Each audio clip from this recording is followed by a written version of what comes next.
Welcome to top headlines. AP ముఖ్యమంత్రి చంద్రబాబు రాష్ట్ర ఆర్థిక పరిస్థితిపై కీలక వ్యాఖ్యలు చేశారు. వైసీపీ పాలనలో ఏపీ ఆర్థిక పరిస్థితి బీహార్ కంటే దారుణంగా తయారైందని విమర్శించారు. విశాఖ ఉక్కు, అమరావతి, పోలవరం ప్రాజెక్టులకు కేంద్రం నిధులు ఇచ్చిందని వెల్లడించారు. డబ్బులు ఉంటే పథకాల అమలుకు క్షణం కూడా ఆలోచించనని చంద్రబాబు పేర్కొన్నారు.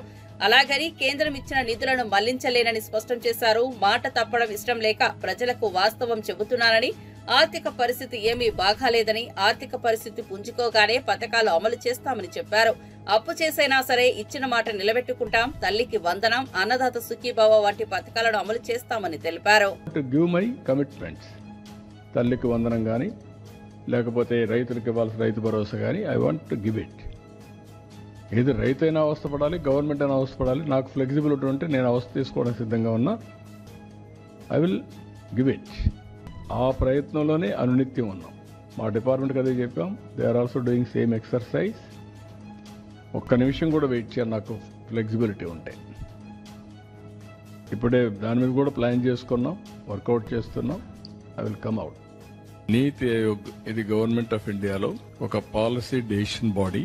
ప్రధానమంత్రి అధ్యక్షులైతే వైస్ చైర్మన్ గా నీతి ఆయోగ్ హెడ్ పనిచేస్తారు. వీళ్ళు ఫిజికల్ హెల్త్, మనం అందరం హాస్పిటల్కి పోతే మన ఆరోగ్యాన్ని చెక్ చేసుకుంటాం, ఓవరాల్ చెకప్. ఆ ఓవరాల్ చెకప్ చేసుకున్నప్పుడు మీ ఆరోగ్యం ఎక్కడుంది ఏంటి కనుక్కొని అక్కడి నుంచి ఎలాంటి సమస్యలుంటే ఆ సమస్యలు పరిష్కారం చేసుకోవడానికి ప్రయత్నం చేస్తాం. ఎప్పటికప్పుడు మన ఆరోగ్య కండిషన్స్ బెటర్ గా చేసుకుంటే ఫర్దర్ గా ఆరోగ్యం డిట్రియేట్ కాదు.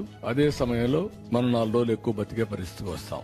అదే గాని మన ఆరోగ్యం సరి అయిన సమయంలో చెక్ చేసుకోకపోతే ఎక్కడికక్కడ డిట్రియేషన్ ప్రారంభం అవుతుంది.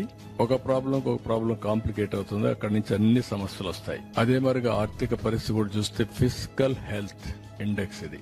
రాష్ట్ర ఆదాయ పరిస్థితి, రాష్ట్రానికి వచ్చే వనరులు ఏవైతే ఉన్నాయో ఫైనాన్షియల్ గా దాని హెల్త్ గురించి వీళ్ళు అసెస్ చేశారు. చాలా మంచి పని చేశారు. ఫస్ట్ టైం ఇది చేయాల్సిన అవసరం ఉంది. ఎప్పటికప్పుడు 30 ఏళ్లైంది మనకు ఆర్థిక సంస్కరణలు వచ్చి. 94, 95 ఆ సమయంలో టెక్నాలజీ కూడా వచ్చింది. ఎవరైనా రాజకీయ నాయకులు, పాలసీ మేకర్స్ గా ఉండేవాళ్లు గాని జాగ్రత్తగా పనిచేస్తే రాష్ట్ర అభివృద్ధి కోసం, దేశ అభివృద్ధి కోసం, ఆ దేశంలో సమస్యలు పరిష్కారం చేయడమే కాకుండా ప్రజల యొక్క భవిష్యత్తు బంగారు భవిష్యత్తు అవుతుంది. నాయకుల యొక్క అసమర్థత గాని, అవినీతి గాని, తెలియనితనం గాని ఇవన్నీ చేసి ఆ రాష్ట్రాన్ని, ఆ దేశాన్ని నాశనం చేస్తే ప్రజల భవిష్యత్తు కూడా అధోగతి అవుతుంది. ఇక్కడ అదే మీకు చూపిస్తున్నాను. కాబట్టి ప్రజలందరూ అర్థం చేసుకోవాల్సిన అవసరం ఉంది. సింపుల్ గా మీరు క్యాలిక్యులేట్ చేసుకోండి. మీ ఆరోగ్య పరిస్థితి క్షీణించినప్పుడు మీరు ఏ విధంగా సఫర్ అవుతారో మీరు పని చేయలేరు. ఆరోగ్య ఖర్చులు పెరుగుతాయి. ఇంట్లో వాళ్ళకి తెలంగాణ ఆర్టీసీ కార్మికులు సమ్మెకు సిద్దమయ్యారు. బస్ భవన్ వద్ద యూనియన్ నేతలు పెద్ద సంఖ్యలో కార్మికులు నిరసనకు చేరుకున్నారు. ఆర్టీసీని ప్రభుత్వంలో విలీనం చేయాలని, పెండింగ్ సమస్యలను పరిష్కరించాలని డిమాండ్ చేస్తూ యాజమాన్యానికి 21 డిమాండ్లతో నోటీసులు అందజేశారు. కార్మికులు మాట్లాడుతూ కాంగ్రెస్ ప్రభుత్వం అధికారంలోకి వచ్చి 14 నెలలు గడిచినా మేనిఫెస్టోలో చేసిన హామీలను అమలు చేయలేదని ఆగ్రహం వ్యక్తం చేశారు. ముఖ్యంగా ఉద్యోగుల సమస్యలను పట్టించుకోవడం లేదని, తమ హక్కులను సాధించుకునే వరకు పోరాటం కొనసాగిస్తామని స్పష్టం చేశారు. ఆందోళనకు సంబంధించి ప్రభుత్వం స్పందించి సమస్యలను త్వరగా పరిష్కరించాలని కార్మికులు కోరుతున్నారు. మనకి ఆ సబ్సిడీ ఇప్పించి ప్రభుత్వం కొన్ని మనకి ఇచ్చినట్టుంటే నివృత్తి అవుతుంది. రెండోది ఆస్కారం ప్రైవేట్ పరం అవుతుంది అనేది ఉండదు. రెండోది అప్పులు అంటా ఉంది. ఇవాళ బడ్జెట్ వస్తుంది, మార్చి చెప్పలేదు. కేంద్ర ప్రభుత్వం వస్తుంది, అరకి వస్తుంది. దాంట్లో బడ్జెట్ అలిగేషన్స్లో మనం డబ్బులు పెట్టుకోవాలనే ఉద్దేశం మొదటి నుంచి కూడా అన్ని ప్రభుత్వాలు పెట్టింది. 3% మినిమంగా పెట్టాలనేది మా అభ్యర్థన ఉంది. 3% పెట్టి ఇవన్నీ డ్యూస్ ఉన్నాయి. మొన్న ఏం చేశారు, బోర్డు మీటింగ్ పెట్టుకున్నారు. ఆర్టీసీలో అన్ని పైసలు మొన్న పండుగలు బాగా లాభాలు వచ్చినాయని చెప్పి ఎవరి కాన్స్టిట్యున్సీలో వాళ్ళకి పెట్టిన 11 కోట్లు, 10 కోట్లు, 5 కోట్లు వాళ్ళకి వెల్ఫేర్కి ఇచ్చేసారు. సో ఇవ్వండి మంచిదే. కానీ మా పైసలు రిటైర్డ్ అయిన 2022 ఏప్రిల్ నుంచి పాపం తిండి లేక రిటైర్డ్ అయ్యి ఆరుగారం పని చేసినోడు చస్తా ఉంటాడు. వాళ్ళకి ఇస్తుంది. రెండోది రిటైర్డ్ అయిన సెటిల్మెంట్ లేదు. ఇప్పటి నుంచి రిటైర్డ్ అయిన సెటిల్మెంట్ ఇవ్వని చెప్పి పెట్టాలి. రెండోది కొత్త 65 మీరు నీళ్ళ సర్వీస్ ఉంది. ఇవాళ రెగ్యులర్ స్కీమ్లో ఏ రోజు వస్తే ఆ రోజు నుంచి రిక్రూట్మెంట్ అపాయింట్మెంట్ ఉంది. 3 ఏళ్ళు కన్సల్టెంట్ పెట్టారు. 3 ఏళ్ల తర్వాత వాడు రెగ్యులర్ అయ్యి అప్పుడు దాకా ఆ సర్వీస్ లేకుండా ఉంటే వాళ్ళ పరిస్థితి ఏదో ఒకసారి ఆలోచన. అంటే 6 కాలం ఒక సర్వీస్లో 36-37 ఏళ్ళు వాడు యవ్వన జీవితాన్ని అంతా లాస్ అయ్యి చచ్చిపోయి వాళ్ళ పిల్లలకు ఉపాధిస్తే అది కూడా గడ్డి కొట్టడం అనేది భావ్యం కాదనేది జేఏసీగా మా అభిప్రాయం. ఇట్లా చాలా ఉన్నాయి. ఇప్పుడు మహిళలకు అన్నారు మహిళలు ఏడుస్తూ ఉన్నారు, తిడతా ఉన్నారు, కొడతా ఉన్నారు, వాళ్ళ సీట్లు దొరుకుతలేవు, లాస్ట్ సీట్లు మమ్మల్ని ఉంటుంది. బస్సులు ఇంకా కొనండి, ఎక్కువ పెట్టండి, లేకపోతే ఆడవాళ్ళకి స్పెషల్ బస్సులు పెట్టేసేయండి, మొక్కలు కూడా సరిపోయాన్ని ఇచ్చేసి ఆ విధంగా సహకారం చేసి మెయిన్గా నా రిక్వెస్ట్ ఆయన మాట్లాడతాడు. మెయిన్గా ఏంటంటే నా రిక్వెస్ట్ ఒకటే, గుడ్ విషెస్ మేమైనా మాకు అందరికి అపారమైన గౌరవం, నమ్మకం, మంచి మీరు వెలువిషయాలని నేను మొదటి నుంచి ఎక్కువ చెప్పుకుంటే బాగుండదు మీకు తెలుసు. సో కాబట్టి మీ గుడ్ విషెస్ తోటి ఎండి గారితో ఇప్పటిదాకా ఏంటంటే మాకు ఎండి గారి మీద కూడా చెప్పినాం. ఎందుకంటే ఎండి గారు నేను అన్నీ చేస్తాను ప్రభుత్వాలకు చెప్పడం, ఆ ప్రభుత్వం మోసపోయింది, ఈ ప్రభుత్వం మోసపోయింది అనేది మా పరిస్థితి. అంటే అది రైట్ ఆర్ రాంగ్ మాకు తెలియదు, కానీ మేము అనుకుంటున్నాం ఇప్పటికైనా వాస్తవాలు ప్రభుత్వాలకు చెప్పి ఈ ఆర్టీసీని బాగు చేసే చర్యలకు కూడుకోవాలని చెప్పి చర్యల ద్వారా ఇప్పుడు చర్చలు ఉంటాయి, చర్చల ద్వారానే ఏదైనా కొట్టుకున్నా తిట్టుకున్నా సమ్మెనా మన చర్చది. సో అదేదో సమ్మెకు పోవాలనే సంకల్పం కాదు, మమ్మల్ని గలుగురాడానికి తెలియజేయడానికి దాటడానికి మీ దగ్గరికి రావడానికి తీసుకున్న లీనియంటివ్ అని నేను అనుకుంటున్నాను. సో దాంట్లో భాగంగా మీరు కొద్దిగా లీనియంటివ్ తీసుకొని చర్చలు జరిగి ఎన్నికల్లో ప్రజలకు ఇచ్చిన హామీలను నెరవేర్చను అని సీఎం చంద్రబాబు స్వయంగా ఆయన అసమర్థతను అంగీకరిస్తున్నారని మాజీ మంత్రి వైఎస్ఆర్సీపీ గుంటూరు జిల్లా అధ్యక్షుడు అంబటి రాంబాబు చెప్పారు. గుంటూరులో మీడియాతో మాట్లాడుతూ నీతి ఆయోగ్ లెక్కలంటూ వైఎస్ఆర్సీపీ ప్రభుత్వంలో ఆర్థిక వ్యవస్థను విధ్వంసం చేశారంటూ ఏ హామీని అమలు చేయలేదని ప్రకటించడం చంద్రబాబు దివాలా కోరతనానికి నిదర్శనమన్నారు. చంద్రబాబు హామీలను అమలు చేయలేరని ఆనాడే వైఎస్ జగన్ చాలా స్పష్టంగా చెప్పారన్నారు. వాస్తవానికి 6,46,537 కోట్లు మాత్రమే జగన్మోహన్ రెడ్డి గారి కాలం వరకు జరిగినటువంటి అప్పు అని ఖచ్చితంగా బడ్జెట్ పేపర్స్లో తేల్చారు. నేను అడుగుతా ఉన్న చంద్రబాబు నాయుడు గారు ఇంతకు ఒక మాట అన్నాడు, మేము ఊహించిన దానికన్నా కూడా ఎక్కువగా ఈ రాష్ట్రం నాశనం అయిపోయింది, మేము ఊహించలేకపోయాం, అందువల్ల ఇవాళ పథకాలన్నీ అమలు చేయలేకపోతున్నాం అనేటువంటి మాట ఆయన మాట్లాడారు. ఏమంటే మీరు 16-14 లక్షల కోట్ల రూపాయలు అప్పు చేశారని ఊహించి చెప్పారే, చివరికి చూస్తే చట్టంలో దాని ప్రకారం చూస్తే కేవలం 6,46,000 కోట్ల రూపాయలు మాత్రమే ఉన్నదే. ఎక్కడండి నాకు తెలియకడుగుతాను చంద్రబాబు నాయుడు గారు, ఊహకు అందకోకుండా జరిగింది. మీరు చేసిన ప్రచారానికన్నా మీరు ఊహించిన దానికన్నా తక్కువ అప్పులే జగన్మోహన్ రెడ్డి గారు చేశారు. అంతేకాదు, ఈ రిపోర్ట్ ప్రకారం చంద్రబాబు నాయుడు గారు ఏమంటారంటే 2022-23 క్యాపిటల్ ఎక్స్పెండిచర్ జగన్మోహన్ రెడ్డి గారు చేసింది 7,244 కోట్లు. బారోయింగ్ ఎంత? 67,987. ఇది చాలా పూర్, ఇది తప్పు అని ఇందాక చెప్తున్నాడు చంద్రబాబు నాయుడు గారు. క్యాపిటల్ ఎక్స్పెండిచర్ ఏమో 7,244 కోట్ల రూపాయలు, బారోయింగ్ ఏమో 67,985 కోట్ల రూపాయలు బారోయింగ్ చేశారు. క్యాపిటల్ ఎక్స్పెండిచర్ టేకప్ చేశారు జగన్మోహన్ రెడ్డి గారు. ఇది తప్పు, ఇలా చేయటం అన్యాయం, అక్రమం అని చెబుతున్నాడు. నేను అడుగుతా ఉన్నా చంద్రబాబు నాయుడు గారిని సూటిగా సమాధానం. ఎందుకంటే చంద్రబాబు నాయుడు గారు అంత అనుభవం లేదు, ఆయన అంత మేధావిని కాదు, ఆయనలాగా కథలు చెప్పలేను. కానీ నేను అడుగుతా ఉన్నా, 2024-25 చంద్రబాబు నాయుడు గారు అధికారంలోకి వచ్చి కూర్చున్నాడు. ఆయన బారోయింగ్ ఎంతో తెలుసా? అక్కడ మా బారోయింగ్ 67,985 కోట్ల రూపాయలు అయితే ఆయన బారోయింగ్ 73,685 కోట్ల రూపాయలు బారోయింగ్ చేశాడు చంద్రబాబు నాయుడు గారు మొదటి సంవత్సరంలోనే. క్యాపిటల్ ఎక్స్పెండిచర్ ఎంతో తెలుసా? 8,894 కోట్ల 90.98 కోట్లు బారోయింగ్ చేశారు. మేము చేసింది ఎంత? 7,244 కోట్లు క్యాపిటల్ ఎక్స్పెండిచర్ చేసి ఇస్రో 2025లో తొలి ప్రయోగంగా జిఎస్ఎల్వి F-15 రాకెట్ ద్వారా NVS-02 నావిగేషన్ ఉపగ్రహాన్ని జియో ట్రాన్స్మిషన్ ఆర్బిట్ లోకి పంపించేందుకు సిద్దమైంది. ఈ ప్రయోగం శ్రీహరికోటలోని షార్ కేంద్రంలో జరగనుంది. కాగా అవసరమైన అన్ని ఏర్పాట్లు పూర్తయినట్లు ఇస్రో ప్రకటించింది. ఈ నావిగేషన్ ఉపగ్రహం ఇండియన్ నావిగేషన్ వ్యవస్థను మరింత మెరుగుపరచడంలో కీలక పాత్ర పోషించనుంది. ఇది రవాణా, కమ్యూనికేషన్, వైమానిక వ్యవస్థలలో నైరంతత్వాన్ని కలిగించడంలో ఉపయోగపడుతుందని ఇస్రో శాస్త్రవేత్తలు తెలిపారు. 2025లో ఇస్రో చేపట్టబోయే తొలి ప్రయోగం కావడం విశేషం. ఈ ఉపగ్రహ ప్రయోగం భారత అంతరిక్ష పరిశోధన రంగంలో మరో మైలురాయిగా నిలుస్తుందని నిపుణులు అభిప్రాయపడుతున్నారు.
జనసేన పార్టీ నేత నాగబాబు సమక్షంలో పీలేరు, పుంగునూరు, చంద్రగిరి, నందిగమ ప్రాంతాలకు చెందిన పలువురు వైసీపీ నేతలు జనసేనలో చేరారు. ఈ సందర్భంగా నాగబాబు వారికి జనసేన సిద్ధాంతాలు, ప్రజాసేవ లక్ష్యాలపై సూచనలు ఇచ్చారు. నాగబాబు మాట్లాడుతూ జనసేనలో చేరిన ప్రతి ఒక్కరూ పార్టీ సిద్ధాంతాలను గౌరవిస్తూ ప్రజల సంక్షేమం కోసం పనిచేయాలని సూచించారు. పార్టీలోకి కొత్త వారి చేరిక జనసేన బలాన్ని మరింతగా పెంచుతుందని తెలిపారు.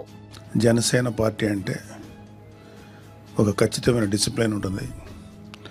మా అందరి ఫస్ట్ ఏజెండా ప్రజల వెల్ఫేరు, ప్రజల బాగోగులు చూడటం.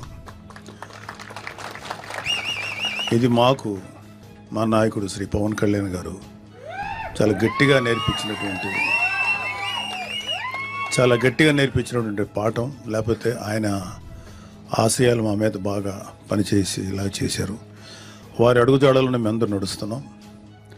సో మీ ఫస్ట్ ప్రయారిటీ ఎవరైతే జనసేనలో చేరబోతున్నారో మీ ఫస్ట్ ప్రయారిటీ మనల్ని నమ్ముకోనో లేకపోతే అవసరంలో ఎవరైనా ఉన్నారో వాళ్ళకి మన శాయశక్తుల ఎంతవరకు సర్వీస్ చేయాలో అది ఆలోచించాలి.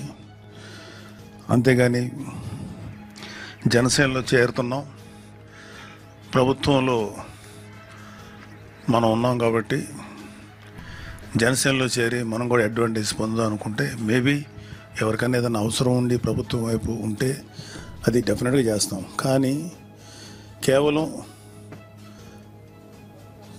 నాకు ఏం జరుగుతుంది, నాకేం చేసుకోవాలనే ఆలోచనతో మీరు ఎవరైనా ఉంటే మాత్రం అలాంటి ఆలోచనలు దయచేసి పక్కన పెట్టండి.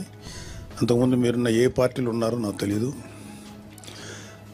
సో నేను అంటే ముఖ్యంగా నేను ఇప్పుడు మిమ్మల్ని ఎవరిని అడగదలుచుకోలేదు, కానీ వైసీపీ నుంచి వచ్చే ఎవరికైనా సరే ముందు చెప్పాల్సింది ఏంటంటే సెల్ఫ్ పక్కన పెట్టండి.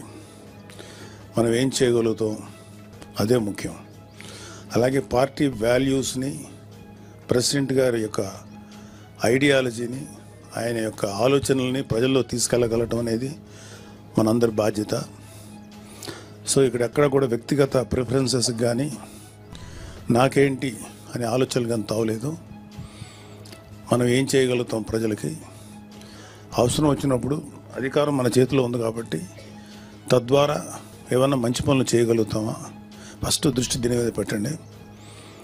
మేమందరం కూడా గత 10 ఏళ్ళు దాటిపోయింది జనసేనలో చేరి.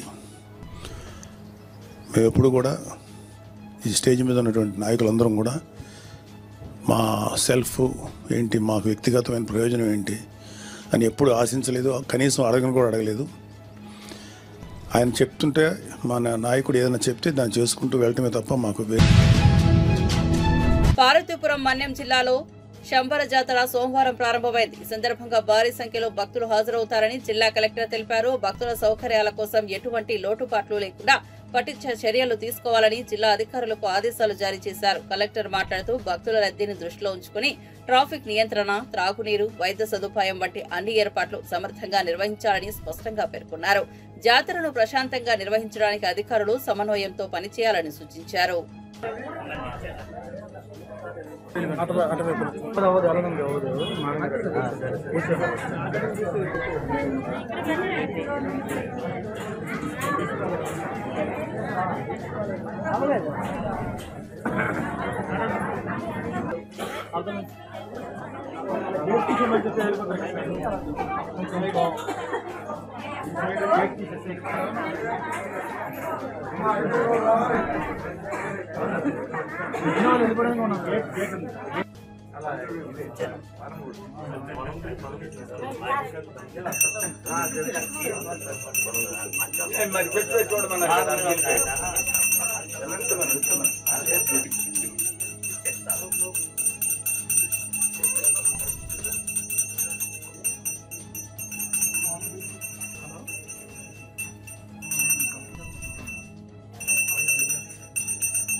చెప్పలేదు కదా, ఎమర్జెన్సీ లేదు.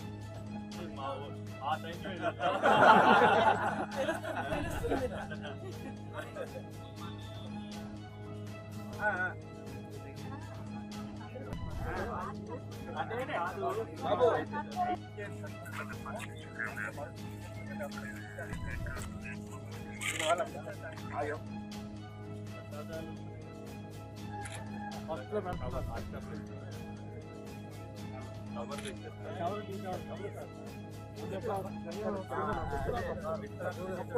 అవి మంచిది ఇలా ఇచ్చిన పర్లేదు ఇది అన్నా పర్లేదు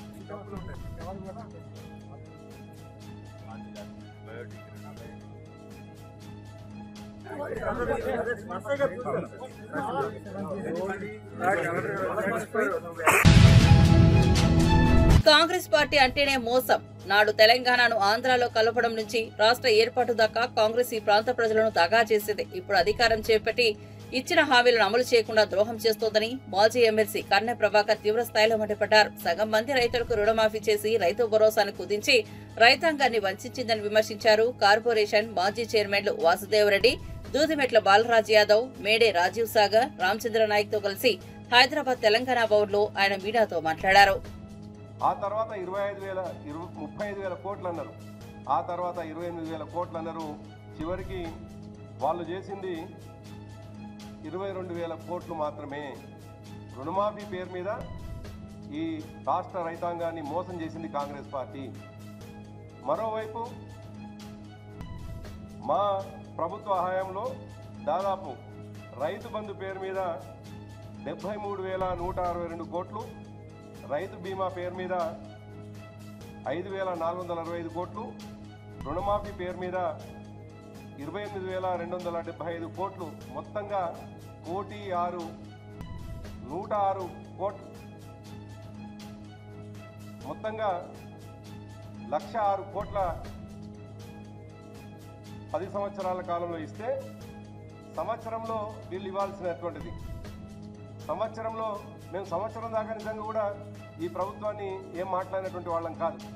ఈ ప్రభుత్వం పైన వ్యతిరేకంగా ఏ ఒక్క సందర్భంలో కూడా వాళ్ళు చేస్తారు అని ఎదురు చూసినటువంటి వాళ్ళం. 100 రోజుల హామీని ఎదురు చూసినటువంటి వాళ్ళం. కానీ ఇవాళ దాదాపుగా 400 రోజులు దగ్గరకు వస్తూ ఉన్నది.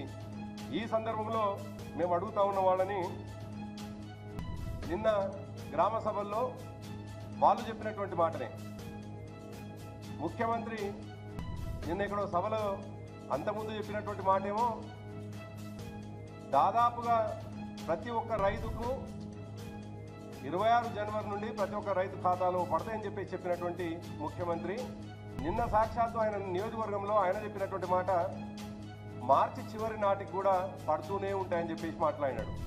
ఇంకోవైపు ఏమో గ్రామ సభలు నిర్వహించి మండలానికి ఒక గ్రామం మాత్రమే నోడల్ గ్రామంగా తీసుకొని దాంట్లో శాచురేషన్ పద్ధతిలో చేస్తామని చెప్పేసి నిన్న ప్రకటించారు. అంటే ఒకదానికి పొంతన లేకపోవడం, ఒకదానికి ఎటువంటి అది లేకుండా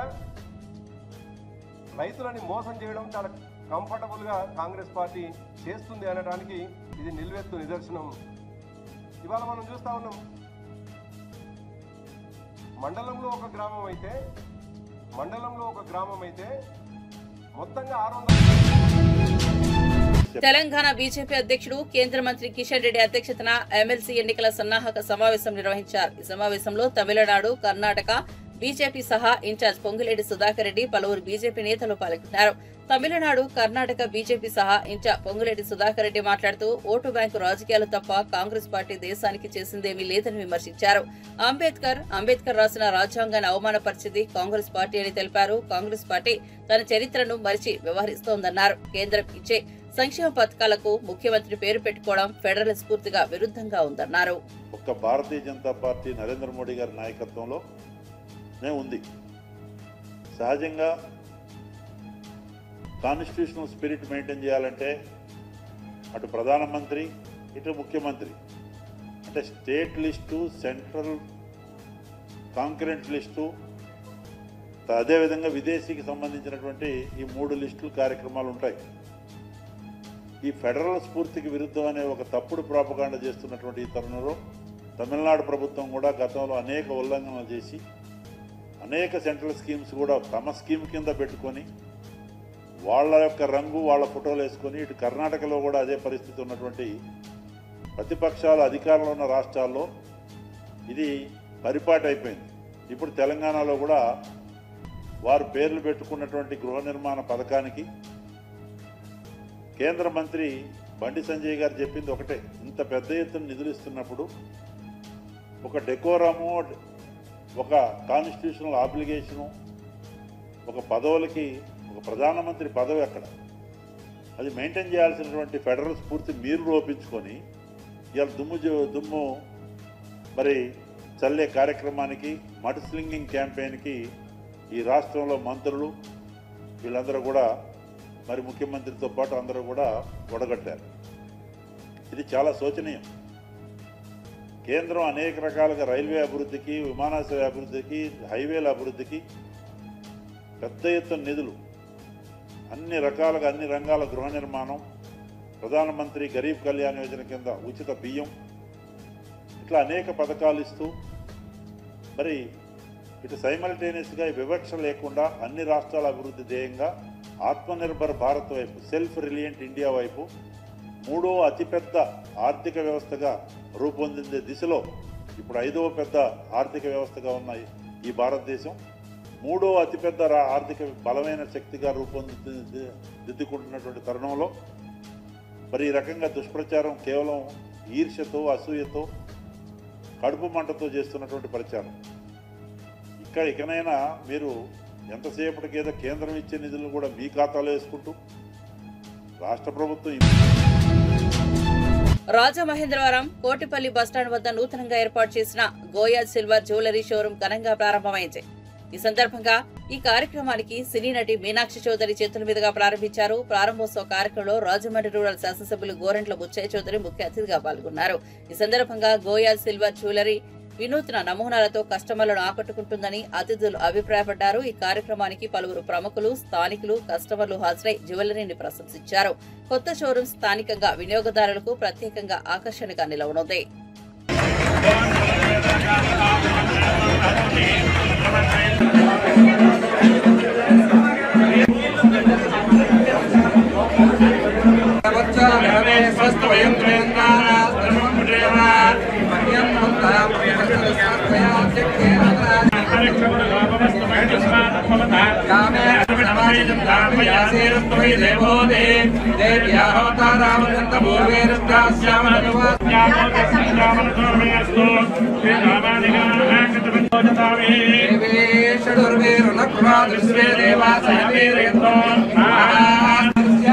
రాజమహేంద్రవరం వ్యాపార